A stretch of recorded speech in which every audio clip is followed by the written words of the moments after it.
I'm Charlee Atkins, and this is The Right Way with Well+Good. Today, I'll be showing you the right way to do a kick through, which is a fantastic advanced ab exercise, but I tend to see a lot of people doing it incorrectly.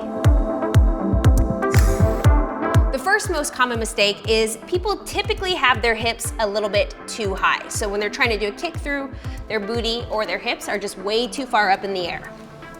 The second mistake is people are typically landing in the position. So they're coming down and they're sitting instead of letting their core do the work. And the third mistake is what's happening at the arms. I usually see a lot of people dumping into the exercise with their arms.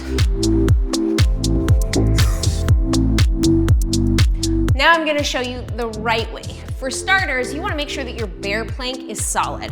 What I mean by that is that in a bear plank position, my knees are just above the mat and my shoulders are in line with my hips versus my hips being higher than my shoulders. If I start out in this strong bear plank position, then all of the other exercises or parts of the exercises become a lot more stable. Meaning, whenever I'm kicking myself through, I'm able to kiss the mat with my glute as I transfer from side to side.